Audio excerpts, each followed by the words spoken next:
Good morning or afternoon or whatever time it is when you're tuning into this. This is Mr. Van Hyke coming to you with a screencast, and the screencast is set for juniors and seniors in the COVID-19 social distancing year.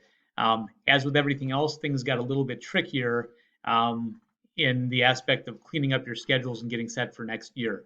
So what we're doing today is we're trying to set up a system where you guys can, in fairly independent fashion, take care of any of the glitches or conflicts in your schedules and get them straightened out going into next year. So I'm going to show you how to do that, and I'm going to show you how we're going to help you do that, and what information you can have to make that happen. So start and finish is going to be with a Google form. Miss Gerhardt's very nicely put together a Google form separate for each grade level. This particular Google form happens to be a senior Google form. So as I scroll on top of the screen, it says senior class change form. And what she did is she set up a Google form whereby you can basically enter your schedule for next year to clean up what didn't work. So you're going to say, as I'm saying that, you're thinking, well, how do I know it didn't work? I can't see my schedules yet. By the time you see this, your schedule should be available in Skyward, so you should be able to see them there. And there are really 3 to 4 things that can happen with a schedule as you make your schedule for next year. As a junior and senior, very few people get everything they signed up for. Nature of the beast, we have 5 hours during the day and we have about 100 classes. So there's going to be a good amount of overlap. And when there's overlap and classes run into classes, sometimes you don't get everything you signed up for. So here are some schedules and what they're going to generally look like, the things you might look for, things you have to clean up. And we are going to give juniors and seniors about a 10-day head start over any freshmen and sophomores for next year. Just so as you clean up your classes, clean up your conflicts, you may be filling up some classes before freshmen and sophomores get to you. We'd rather have juniors and seniors, so to speak, have first dibs. So anyway, this is the form. We're going to start and finish with the form. You see in the form. The form will show up in Google Classroom. It probably will come in an email from Mr. Kittle in a communication as well. So this form will be readily available, and it will be the item that you use to make your changes on. So first off, schedules could look a number of different ways as they come out. Your schedules, which will be, like I said, should be available in Skyward by now. This happens to be one from the very top of the alphabet. This person's schedule came out wonderfully. How do you know that? If things don't work, they show up right down here on the bottom. If things don't work, they show up here on the bottom as conflicts. They don't go in trimester 1, 2, or 3. This person, every single class fell into trimester 1, 2, or 3. He's got enough credits.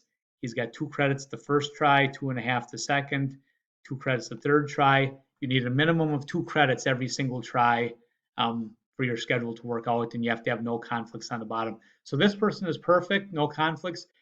If you have no conflicts, you have to do absolutely nothing. Okay, so that's the deal with that. So hopefully you fall into that boat. Really, senior class, there's probably going to be about 6 or 7 people that get that fortunate that things fall with no conflict. This happens to be one of them. So if no conflicts, no changes needed. Don't fill out the Google form. Don't even worry about it. You're just good. Okay. Second thing that could happen is you could have some things on the bottom of your schedule like this that indicate that there's a conflict. Right now, this person has Spanish 3 and senior social that didn't go into their schedule because something else in their schedule ran into it. And we'll show you how you can find out what ran into it in just a minute here. But anyway, this person has some things to clean up. These classes are not in. And also, this person has only 2 classes in first trimester and only 3 in second trimester. So those numbers have to get bumped up to 4 classes or 2 credits at a minimum. So this person has a little bit of work to do. Okay. Third thing that can happen with a schedule that you may have to look for. This person has no conflicts on the bottom. It doesn't read there's a conflict, but Skyward was only able to get the classes in her schedule by creating an imbalance. What I mean by that is this person has 5 classes third try and 3 classes first try. Okay, and the person right away is going to say, well, I don't want that. Well, of course you don't want that. That was the only way for Skyward to get those things in when Skyward runs all its combinations and permutations to make schedules happen. So what this person's going to have to do is figure out what they want to get first trimester to get that to be a legal schedule of at least 2 credits, and what they want to dump from this one. You can try. You can go in there and try and say, is there anything from first trimester that can jump in, or third trimester that can jump into first? Um, Odds are pretty slim because Skyward probably would have done it. There's probably not a working with young children up here. There's probably not a relationships or med careers class sitting up in first try. We're probably just stuck where one thing's going to have to be dropped and one added. Okay. And the final thing that you might notice in your schedule, this happens very rarely with juniors and seniors. Freshmen and sophomores get it a lot. This person happens to have no conflicts, but this person happens to have the first half of senior social studies and the second half of senior social studies in the same try. Guess what? Mr. Schlender is one of the rare teachers in a year-long class that says we can make that work. You can get by with it. Maybe it's not ideal, but you can get by with it. So that can be kept with senior social. If you had a different class like Algebra 2 or something where you had both classes in the second try, the first half and the second half, you'd have to work that out and separate those. So those are things to look for: double ups in the second try, imbalances in your schedule, or for most people with straight out conflicts. If you have those situations, you're going to have to get on the Google form, figure things out, and submit it to Ms. Gerhardt's, and she will put them in. So how can you do that? You don't even know when classes are. Well, that's what we did for you. Is we're putting in Google Classroom. We actually have it in Senior Classroom for a few days already. But we have a few things in Senior Classroom to help you, in Google Classroom, to help you out. First of all, we have a little form, or a little document that Ms. Gerhardt's put together. It tells when every single class, and she does it by grade, so you can't really mess up. This one goes out to seniors.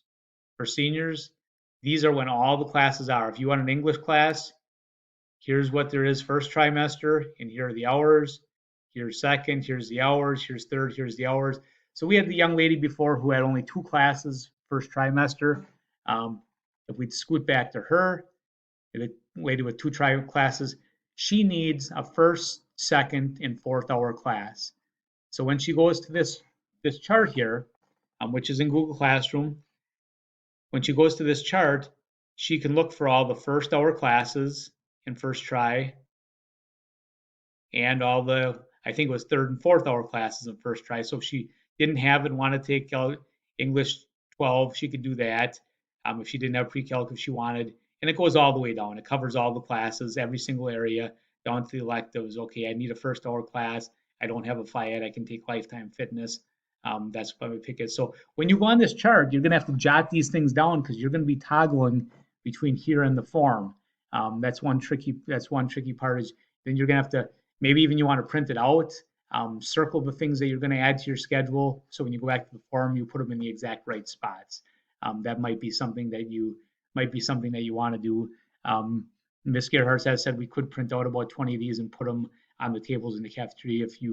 If you're a more visual person, you like to have it. If you don't mind toggling between a couple things with technology, that's fine too. So anyway, we got this form, and this form will get you through to where you need to find every class and when it's going to be to add to your schedule. We also have another form, if you another piece of information that if you care to look at it, you can in Google Classroom. I can't put that up because it's not a web page as such, but it actually identifies all the classes in a different way. It identifies all the classes in a different format in each hour in each trimester. And if you can figure that one out, seniors will have no problem with it. Juniors and sophomores may not have been as familiar from the past years, but this form should give you everything you need. There's a second form in case you find it more helpful to use that. So those things will be in Google Classroom. This is your Google Classroom for seniors. Juniors will have a different one with just a little bit different of a form, but we're going to have these things in plus the Google form right down here. So you're going to click on the Google form, make your changes, and submit. Ms. Gerhardt's will let you know if it did not work out because the class was full. She'll let you know that, and you'll have to repick at that time. So, but we do need you to do this. Again, we're giving juniors and seniors a 10-day head start on freshmen and sophomores to clean up their schedules, get rid of your conflicts. So we do need you to do that. And in the end, it all happens right here on the Google form. And something to know on the Google form, first off, if you say your class isn't there, Ms. Gerhardt did a very thorough job. She put a scroller so every class is there. Even if you're not taking a class, there's a study hall. Another thing to know is you have to pick something every single hour. So if something was in you're only going to change the things you need to change, but you do have to pick something every single hour. So if you had Lifetime Fitness first hour, in written communication second hour, um, if you had Tech Math third hour, you just click those in. So your whole schedule is filled because it will not let you submit the form unless this whole thing is filled, but only change the things that need to be changed. That's an important piece here. So hopefully that made sense. You're gonna have a Google form to change your classes. You're gonna submit it to Ms. Gerhardt's. All the supporting information about when any classes do exist is there for you in Google Classroom, and everything happens right here on the Google form. So if you have any questions, shoot them out to us quickly, but we'd really like you to use that Google form. And Ms. Gerhardt's put her phone number right on the form, so that makes it pretty convenient for you. So hopefully that's helpful. If you need any help, let us know. But we do need you to get that in, and hopefully juniors and seniors take care of theirs in the next 10 days so they get the first dibs on the classes before they do fill up. Thank you very much.